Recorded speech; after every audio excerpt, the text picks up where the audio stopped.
Use headphones for best experience.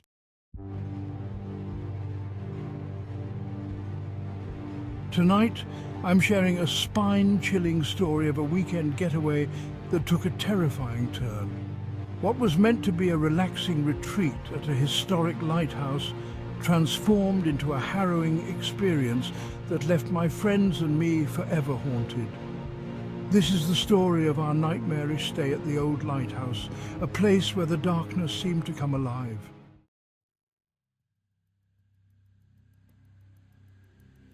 Our journey began on a dreary Friday evening, with the fog hanging low and thick, as if trying to smother everything in its path. The Old Lighthouse stood on a craggy cliff, its towering form shrouded in mist. The beam of the lighthouse cut through the fog with a menacing glare, casting an eerie, intermittent light across the desolate landscape. The surrounding forest was dense, with gnarled trees twisting into nightmarish shapes. The air was damp and cold, carrying with it an unsettling stillness that seemed to press in on us. As we approached, the feeling of unease grew stronger, but we brushed it off, eager to start our weekend escape.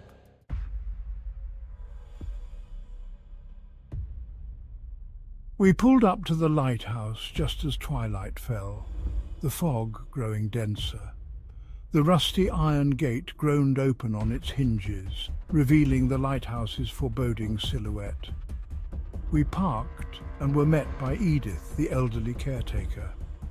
Her eyes were hollow and distant, her face lined with deep, worry-worn creases. Welcome. I hope you're prepared for a unique experience. Her unsettling demeanor made us uneasy, but we forced smiles and tried to dismiss our growing apprehension. As we stepped inside, the light from the flickering bulbs barely cut through the shadows, casting long, monstrous shapes on the walls. The silence was unnerving, broken only by the occasional creak of the old building.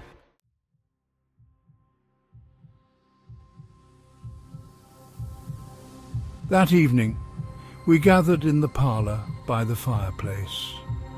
The room was cold, and the fire crackled weakly, unable to cut through the pervasive chill. The usual sounds of the storm and the sea were eerily absent, replaced by an oppressive quiet. I've heard so much about this place. Let's see if we can uncover some of its secrets. Mia, our ever-curious adventurer, suggested exploring the top floors, which were supposedly off-limits. Her eyes sparkled with excitement, but her voice betrayed a hint of nervousness. Jason and I exchanged worried glances, but reluctantly agreed. As we climbed the narrow spiral staircase, the temperature dropped sharply. Each step seemed to groan under our weight, and the air grew colder, thick with an unsettling sense of foreboding. This place gives me the creeps, Jason whispered, his voice quaking.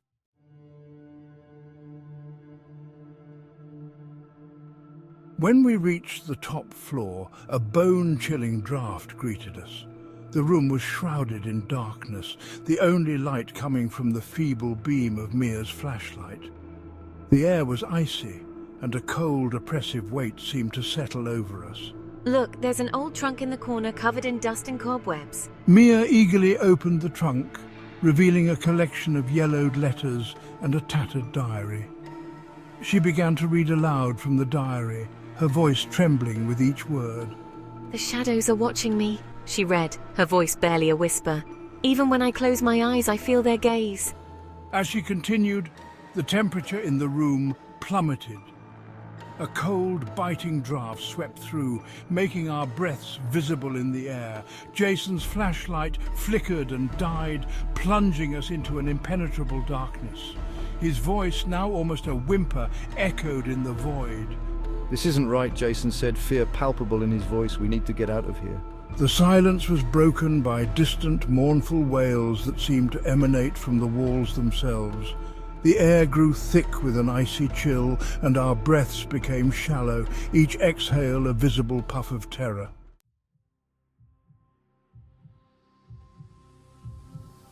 Desperate to escape the freezing cold, we attempted to leave the top floor, but the staircase now seemed like a twisted maze. The familiar route to our room was distorted, each turn leading us deeper into the darkness. Every door and hallway looked identical, and the walls seemed to close in on us, amplifying our fear. Panic set in as we stumbled through the darkness, our hearts pounding. The sounds of heavy, deliberate footsteps echoed through the empty halls, growing louder and more menacing. Our fear mounted with every step as we felt the walls closing in on us, making it feel as though we were trapped in a living nightmare. Finally, we reached our room, only to find the door locked from the outside. We pounded on it, our voices tinged with desperation and terror. Mia, let us out! I shouted, my voice breaking with panic. Jason's voice was strained. This isn't a joke anymore! Open the door! After what felt like an eternity, Edith arrived, her face pale and expressionless. She claimed ignorance about how the door was locked, but offered no comfort. The room felt suffocating, and the oppressive fear remained as we huddled together.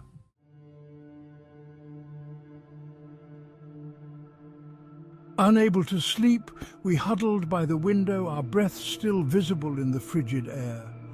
Outside, the storm raged violently, the wind howling like a chorus of anguished spirits. Suddenly, through the thick fog, we saw a shadowy figure moving along the cliff's edge. Look! Mia's voice was a strained whisper, her fear evident in her wide, terrified eyes. What is that? Jason and I strained to see, but the figure was barely visible, a dark silhouette against the swirling mist. The lighthouse's beam began to flicker erratically, casting shifting, ghostly shadows on the walls. This place is definitely haunted. We need to get out of here. The building itself seemed to come alive with terror. The old machinery groaned and rattled, and the walls seemed to tremble as if something malevolent was trying to break free. The temperature dropped further, and the cold was now so intense it felt like it was seeping into our bones. Then came the knocking, slow, deliberate, and echoing through the empty corridors. Each knock was a hammering reminder of our helplessness. The sound was both rhythmic and erratic, adding to our mounting horror. I can't stand this. We have to find where the knocking is coming from. We ventured out into the hallway, the darkness pressing in on us from all sides. The knocking grew louder and more insistent, each sound reverberating through the building, creating an almost physical sense of dread.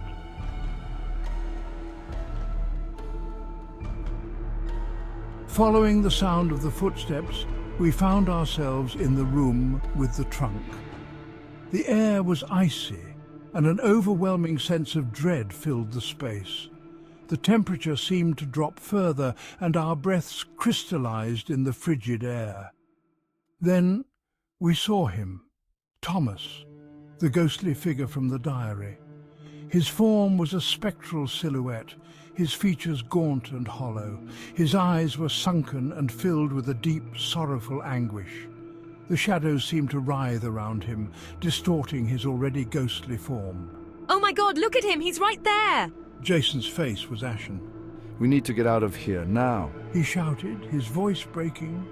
Thomas seemed to reach out to us, his ethereal hand stretching toward us with a desperate, pleading motion. His mouth moved as if trying to speak, but no sound came out. The sight was so horrifying it felt like it was searing into our souls. In a frenzy, Mia threw the diary back into the trunk, and the apparition vanished as suddenly as it had appeared.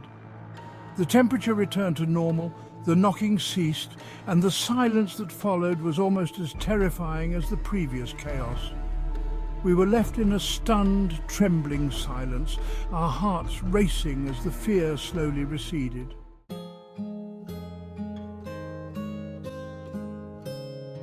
When morning light finally pierced the fog, the lighthouse seemed almost serene, but the terror of the night lingered in our minds.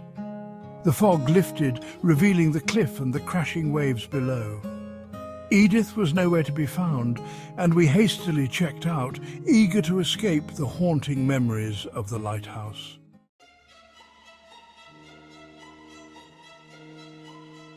Our night at the Old Lighthouse was a nightmarish ordeal. The raw fear we experienced was beyond anything we had ever encountered. The terror seemed to seep into our very souls, leaving us forever haunted by what we had seen and felt. To this day, I wonder if Thomas's ghost was trying to warn us or if we simply stumbled into a realm beyond our understanding. Thanks for watching. If you found this story chilling and want to hear more terrifying tales, make sure to like, subscribe, and hit that notification bell. Until next time, stay safe and remember, sometimes the most frightening experiences are the ones that defy explanation.